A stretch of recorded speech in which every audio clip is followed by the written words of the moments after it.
ഇത് നമ്മുടെ കഥാനായകനിലേക്ക്. ഇവിടെ കുറെ കഥയുണ്ടെന്ന് എനിക്കറിയാം, അതുകൊണ്ടാണ് ഞാൻ കേട്ട് പഠിക്കുകയാണ്. അതെ അതെ. ഞാൻ കോളേജിൽ പഠിക്കുന്ന കാലത്ത് ഉം. ഒരബദ്ധം പറ്റി എനിക്ക് പറ്റിയല്ല. എൻ്റെ പേര് മീനരാജൻ എന്നുള്ള പേര് ഈ അറ്റൻഡൻസ് എടുത്തപ്പോൾ അവരിൽ ചേർത്തപ്പോൾ പെൺകുട്ടികളുടെ പേരിൻ്റെ അടുക്ക് വന്നു. ഞാൻ ഇത് ചോദിക്കാനുണ്ടായിരുന്നു എനിക്ക് ഈ പേരിന്റെ. അപ്പൊ എന്ത് പെൺകുട്ടികളെ ഇതിന്റെ കൂട്ടത്തിൽ ഇട്ടു. അപ്പൊ ഞാനാണെങ്കിൽ 10ാം ക്ലാസ്സിലൊക്കെ പഠിക്കുമ്പോൾ മര്യാദക്കാരൻ പഠിച്ച് MBBS എടുക്കണം എന്നൊക്കെ കരുതി അമ്മയുടെ ഒരു സ്വപ്നമായിരുന്നു. അതൊക്കെ കെട്ടി നിൽക്കുന്നത്. അപ്പൊ ഒരു അടങ്ങിയ പ്രകൃതിക്കാരനായിരുന്നു. പക്ഷെ കോളേജിലേക്ക് പ്രീ ഡിഗ്രിക്ക് ആദ്യത്തെ ദിവസം നിന്ന് അറ്റൻഡൻസ് എടുത്തപ്പോൾ എൻ്റെ പേര് പെൺകുട്ടികളുടെ കൂട്ടത്തിൽ വരുന്നു. അപ്പോൾ ഞാൻ എഴുന്നേറ്റ് പ്രസന്റ് പറഞ്ഞപ്പോൾ സാർ എന്നോട് ചോദിക്കുന്നു, താൻ ശരിക്കും പുരുഷൻ തന്നെയാണോ എന്നൊരു ചോദ്യം ചോദിക്കുന്നു. എല്ലാവരും ചിരിക്കുന്നു. ഞാൻ അങ്ങോട്ട് ആകെ വറ്റി വരണ്ടു. എനിക്ക് പിന്നെ ശരിക്കും പറഞ്ഞാൽ ക്ലാസ്സിലേക്ക് പോകാൻ പറ്റണ്ട. ഇങ്ങനെ ഒരു പകപ്പ്. ഞാൻ എന്ത് ചെയ്തെന്ന് വെച്ചാൽ എൻ്റെ കൊച്ചിൻ കോളേജിലാണ് പഠിച്ചത്. കോളേജിൻ്റെ നേരെ ഓപ്പോസിറ്റ് ഒരു ലൈബ്രറി ഉണ്ട്, യോഗ്യപ്പൈ നാരായണപ്പൈ ട്രസ്റ്റ്.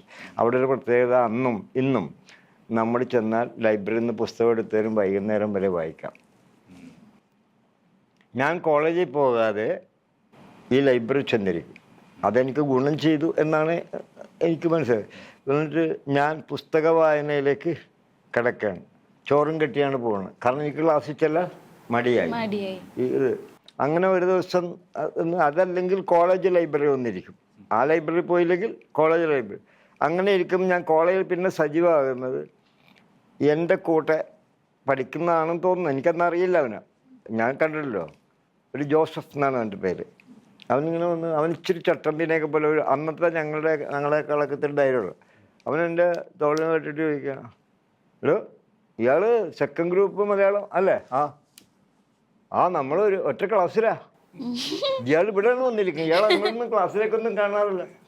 അപ്പം ഞാനിങ്ങനെ പകച്ചു നിൽക്കണം. ക്ലാസ്സിലൊന്നും പോകണമെന്നില്ല. അവൻ പറയാണ്, ഞാനും അങ്ങനെ ക്ലാസ്സിലൊന്നും പോകാറില്ല. എന്തായാലും താൻ ക്ലാസ്സിൽ പോകണില്ല, അതുകൊണ്ടേ താൻ എൻ്റെ കൂടെ വാ. ഞാൻ ചെങ്ങോടാ. ഇവിടെ നമ്മുടെ യൂത്ത് ഫെസ്റ്റിവലിന് ഒരു നാടക മത്സരം അല്ല. അപ്പം ഞാൻ ഇങ്ങനെ ഒരു നാടകം, നമ്മുടെ 8ാം ക്ലാസ്സിലേക്ക് സ്കൂളിൽ നാടകം കളിച്ചിട്ടുണ്ട്. ഞാൻ നിൽക്കുമ്പോൾ ഇയാൾ വാ, ഇയാൾ വേറെ അഭിനയിക്കാൻ നിൽക്കണ്ട, പ്രോംപ്റ്ററാകെന്ന് പറഞ്ഞു. അങ്ങനെ ജോസഫ് എന്ന് പറഞ്ഞ ആ കൂട്ടുകാരൻ എന്നെ പ്രോംപ്റ്ററാക്കുന്നു. ഒരു പ്രദീപ് എന്ന് പറഞ്ഞ അങ്ങനെ ആ സംഘമാണ് അഭിനയിക്കുന്നത്. അപ്പം ഞാൻ പ്രോംപ്റ്ററാണ്. നാടകത്തിൻ്റെ പേര് പ്രഹേളിക. ഒരു ഒഥല്ലോ കോംപ്ലക്സുള്ളൊരു നാടകമാണ്. ഞാൻ പ്രോംപ്റ്ററാണ്. നാടകത്തിൻ്റെ അവതരണത്തിൻ്റെ തലേ ദിവസം പ്രധാന വേഷം കളിക്കുന്ന പ്രദീപും ജോസഫും തമ്മിൽ വഴക്കിടുകയും പ്രദീപ് പറയുകയാണ്, ഞാൻ ഈ നാടകത്തിലില്ല, ഞാൻ ഈ നാടകത്തിൽ ഇല്ലെന്ന് പറഞ്ഞപ്പോൾ ജോസഫ് വലിയ ട്രൂപ്പ് മുതലാളിമാർ പറഞ്ഞു, നീ ഇല്ലെങ്കിൽ പോലെ ഞങ്ങൾ നാടകം കളിക്കും. ജോസഫ് നിഷ്കരണം അവനെ ഒഴിവാക്കണം. അപ്പോൾ ഇങ്ങനെ എല്ലാവരും വിളിക്കും, അല്ല ഇനി ആര് കളിക്കുമെന്ന് വെച്ചാൽ ഇവനല്ല ഇത്ര ദിവസം പ്രോമിറ്റ് ചെയ്ത, അവൻ കളിക്കും. അപ്പൊ ഈ ജോസഫിന്റെ കായിക ബലത്തോടുള്ള പേടിയും, അല്ലെങ്കിൽ അവൻ പിടിച്ചത് എന്തെങ്കിലും ചെയ്താൽ അത് നീ കളിക്കും എന്ന് ജോസഫ് പറയുന്നു. ഞാൻ നാടകം അന്ന് രാത്രി വൈകുന്നേരം എൻ്റെ വീട്ടിൽ വന്നൊക്കെ റിഹേഴ്സൽ എടുത്ത് പഠിച്ചു. പിറ്റേ ദിവസം നാടക മത്സരത്തിൽ പങ്കെടുക്കുന്നു. ഞങ്ങളുടെ നാടകത്തിന് അവതരണത്തിന് 2ാം സമ്മാനവും ഞാൻ ബെസ്റ്റ് ആക്ടറാവും.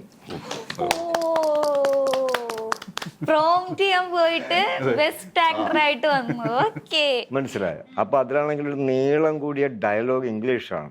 ഈ ഒഥല്ലോ ഡെസ്ഡിമോണയെ വധിക്കുന്നതിന് മുമ്പ് ഉള്ളത് അന്നത്തെ ഒരു ഡയലോഗാണ്. അത് ഞാൻ പറഞ്ഞു, will you please allow me to dip my digital extremities into the odoriferous concavity and roast from it a punch of purplish datums which will enter through my nostrils.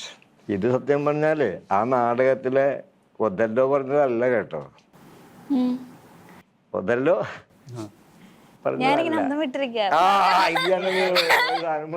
ഇത് ആ നാടകത്തിന് മുമ്പ് ഈ വളച്ചുകെട്ടി പറയുന്ന രീതി, ഈ നാടകം പോകുന്നത് നേരെ ഒഥല്ലോയിലേക്കല്ല, വളച്ചുകെട്ടി അന്നത്തെ ഒരു മോഡേൺ.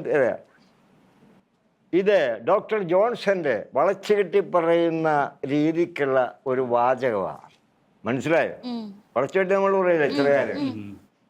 ബിലീവ് പ്ലീസ് എന്നൊക്കെ പറഞ്ഞ് ഞാനിപ്പോൾ പറഞ്ഞല്ലോ. എന്താണെന്നറിയാമോ അത്? ശരിക്കും പറഞ്ഞാൽ